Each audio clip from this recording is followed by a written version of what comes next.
We're now looking at in section 05 custom events, and so if we go into our page and look at 04 custom event, let's just open it up to see what's happening.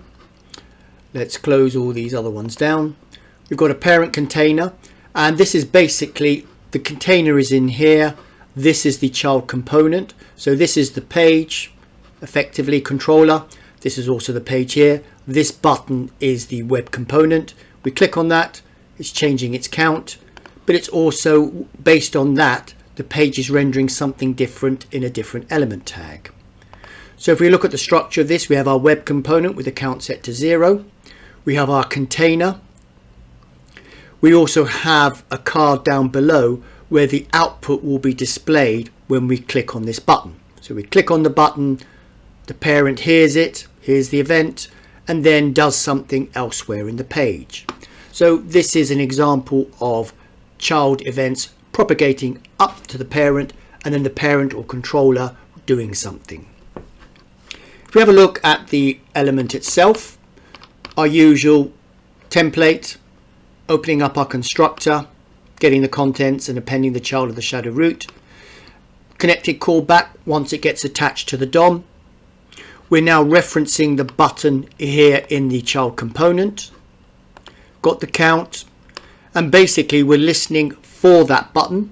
So notice here when we want to access an element in the shadow DOM, how it's not this .get element by D, but this .shadow root, because we're actually in the shadow root. So that's something to bear in mind. If we want to access something on the page, what we need to do is then do our usual query selector like we see in here.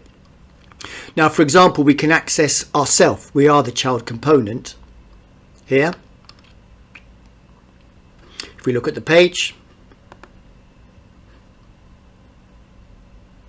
child component, that is the tag, the web component tag. So we're kind of referencing ourselves, as it were. So in the code, when we're doing that, we're kind of basically having an event listener, and when we click it, we're just changing properties. But this is the important part here. This is the custom event, and what we're using is we're using the property of dispatch event, an inbuilt feature, and we're creating what's called a new custom event. We can create events in JavaScript, but we can also create so-called custom events that not only have, shall we say, an event signal, but can also have a payload, which is this function feature here, detail. So let's go to F12, and we can actually look in the console, see what's happening. So let's refresh. We see our initial value being displayed. We click, we get this so-called custom event that basically has this detail property that has the content that we want to send with our event. And there we see it. Button click 1 times, break, child can trigger an event. This green bit here is what is being rendered when it's changing. Obviously this is the same with all of the events. The count is being changed here, but we can see this custom event. So when we're in this web component, what we're doing is when we click the button, we're creating a custom event and we're designating it whatever name we want, but we're listening for that in the same way we might listen for a click event on a regular page. We're now listening for this child click.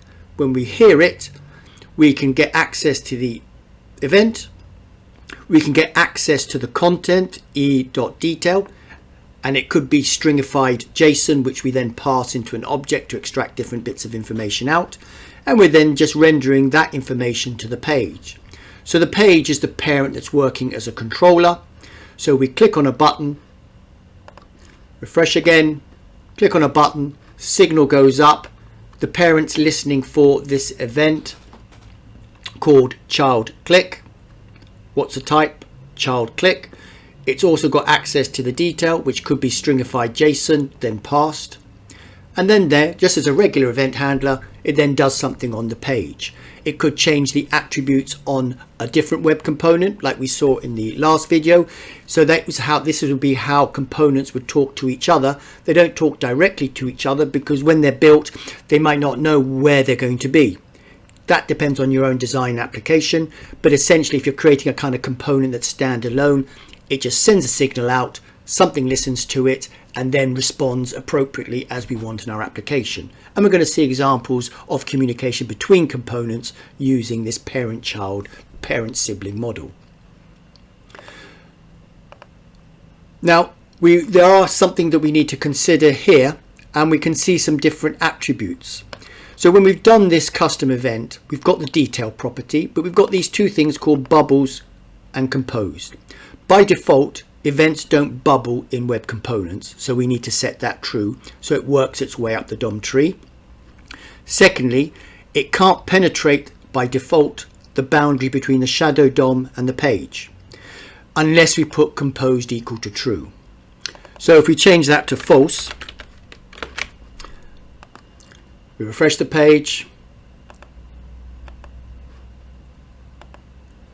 the event gets fired,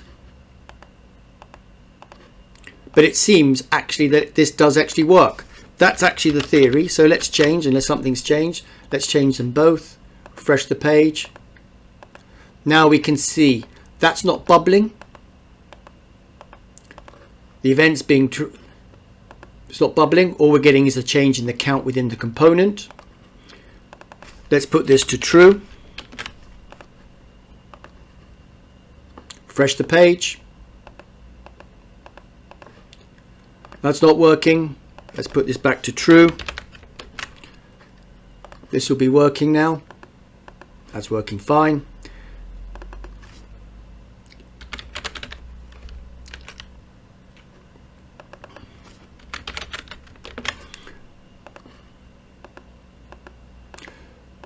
Well, it seems that works. That's the actual theory that I was sort of learnt when I was learning all of this. And in the past, that did seem to work. I don't know why suddenly now this makes no difference. Let's take this out, see what this does. Refresh the page. Well, it seems now that actually one doesn't need that, but I'll leave that in. So this is custom events. So we're going to work through a few more examples and then start going into child and parent combinations. And what we've sort of seen really in these few lessons is actually we've almost got a basic template. If we look at this, for example, this is our standard template really for our card constructor, basically making effectively some HTML here into a template, observing attributes, responding to them. And now that we can have got events, we can see actually that the basic structure and boilerplate for web components is not so involved. So we'll move on now to a few other examples in the next video and work our way through the rest of this section on events, which will lead us then into the library where we can see that application that we saw in the demo.